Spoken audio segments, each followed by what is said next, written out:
This right here is my 5k PB a year ago today, and this right here is my 5k PB today. And in today's video, I'm going to be showing you 5 simple changes which I made to my running which has helped me run a faster 5k. So if you want to be like me and run a faster 5k by over 2 minutes in less than a year, well, stick to the end of this video because these 5 simple changes will be revolutionary to your running career. If you do enjoy the content you see on the screen and you find it helpful, please do leave a like and subscribe to the channel because I post videos regularly on helping you run a faster 5k. But with that being said, let's get into the video. So these 5 simple changes are changes which anyone running the 5k can do no matter what time you are trying to achieve. These changes will help you take minutes off your personal best just like what they did to me. My first change may seem very simple, but that is because it is. Yet, so many runners I know don't do this and it annoys me for why they don't do this. What I'm on about is keeping a consistent weekly mileage. To define this, we're on about running the same number of miles per week. It doesn't have to be exactly the same bang on a certain number, but you should aim to be running a similar number of miles per week. This for me is making sure I'm running between 60 to 65 kilometers per week. This number could be anything for you. It doesn't have to be 60, it would be whatever works for you. One thing to note is that if you want to increase your mileage to a certain number, make sure it is a gradual process. Say you want to double your mileage from 20 to 40 kilometers, then ensure you gradually increase your mileage over a number of weeks and not all in one go. Don't go from running 20 to 40 kilometers in 1 week because that is a nice and easy way to get yourself injured. Whether it be a shin splint or a stress fracture, adopt a method known as the 10% rule to avoid these injuries. For example, if you're currently running 30 miles per week, then when increasing the distance, increase the mileage by no more than 10% of what you are currently running. So therefore 30 miles would mean you'd only be adding a maximum of 3 more miles to your weekly mileage. I know this may be a slow and gradual process, but trust me, once you hit the target weekly mileage, you will then be able to run that mileage every single week without picking up an injury. So what is the benefits of running a consistent weekly mileage? Well, from an injury prevention point of view, a stable routine will allow your muscles enough time to recover and adapt effectively from each training session or run. A stable routine will mean you can improve your running performance without your muscles becoming overwhelmed. This means you can put a good solid effort into those hard runs with an injury being less likely. However, the main reason of running consistent mileage is not to prevent injuries. Running the same consistent number of miles per week allows you to build your aerobic capacity. The aerobic capacity can be defined as the maximum amount of oxygen your body can use at one time during intense exercise. This means that improving your aerobic capacity will benefit your 5k running progress because you will be running aerobically throughout. The 5k is not a sprint, so you will most certainly be working aerobically. At the same time, you will be working hard, so therefore if you can draw in more oxygen, this will benefit you in several ways. I don't want to drone on about the scientific facts, but believe me, improving your aerobic capacity will improve your 5k time. One final benefit of running consistent mileage is that it helps you remain motivated throughout training. This structured schedule will make it easier to stick to the training plan and it will make it easier to do so. You can plan your runs out throughout the week so you know which days are your easy runs and how far you'll be running on those days. Having this structured plan will ensure you complete those easy runs as well as hard intensity efforts too. This will help you stick to your mileage goal, and reinforcing these habits will improve your mental resilience. Moving on to my second simple change. Now the running itself can be an important factor, but the recovering between runs can be just as important. Becoming injured can undo months of progress, meaning it is just as important to incorporate strength and conditioning into your training schedule. This can take as little as 10 minutes of your day, but the benefits are big. I myself, for not until a few months ago, never did strength and conditioning, and I asked myself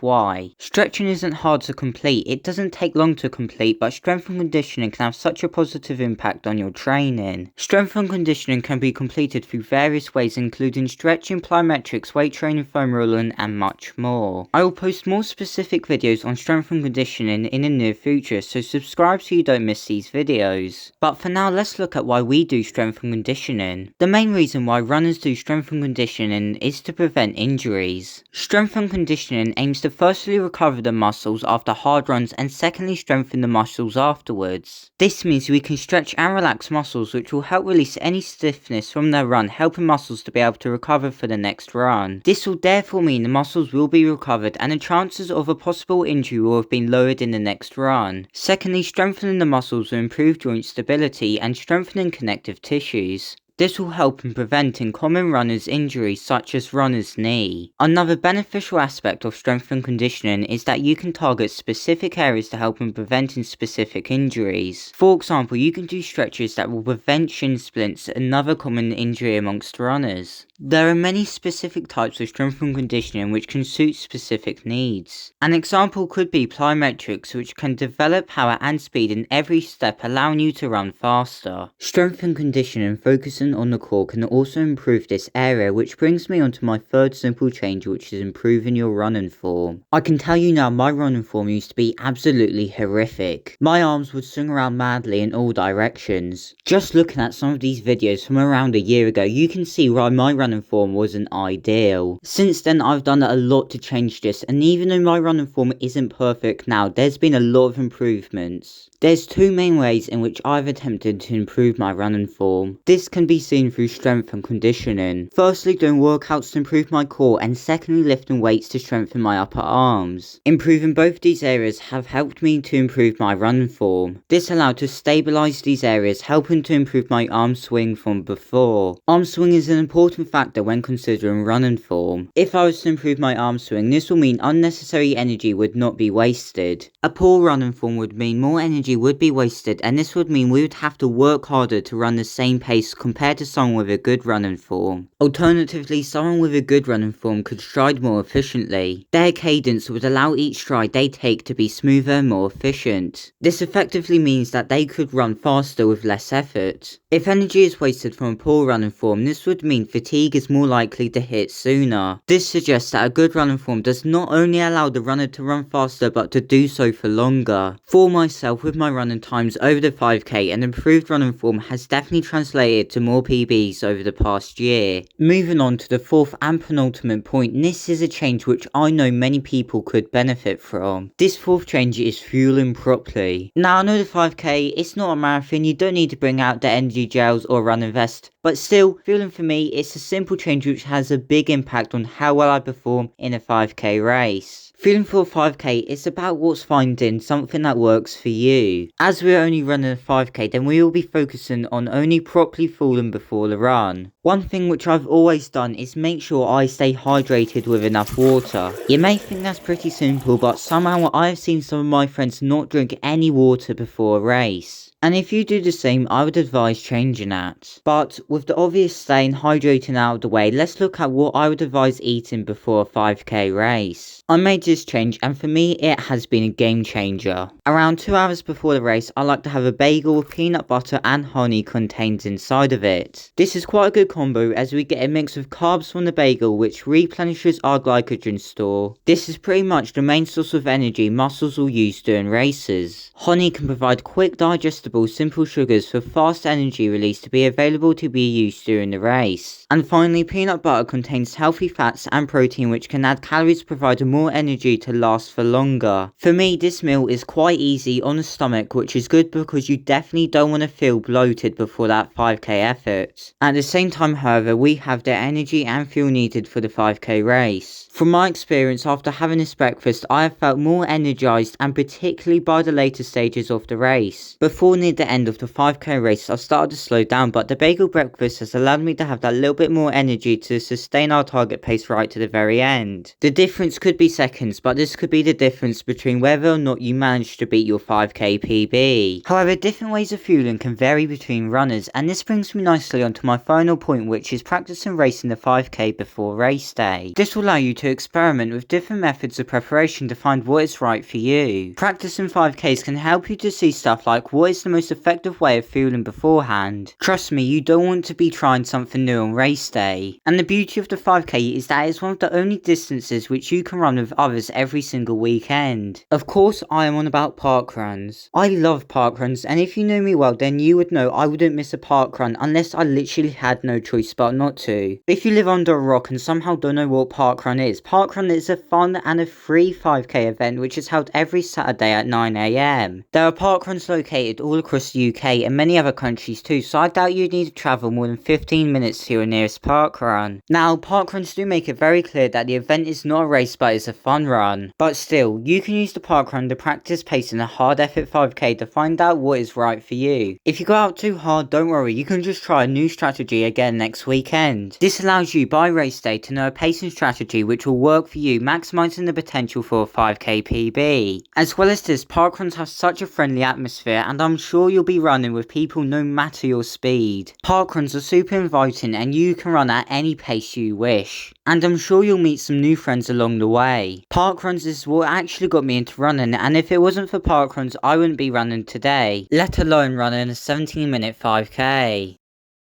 Now, I can assure you those 5 simple changes do work because over the past year I've improved my 5k PB by over 2 minutes. Now, a common misconception which many have is that I've just naturally improved because of my age. And yes, teenagers, their muscles do grow and they will develop to be a faster runner, but the 5 simple changes, they do work, and trust me with that. There's many people I know that is of my age which hasn't had a 5k PB for over 4 years now, so trust me when I say this, it's not just age that helps you run a faster 5k. Alternatively, there's also people I know that are in their 70s that have run a 5k PB, so anyone can use these tips to run a faster 5k. Now, if you found this video helpful, please do leave a like and subscribe to the channel, share this to a friend who you think would benefit from this advice. I will see you in the next video, bye for now.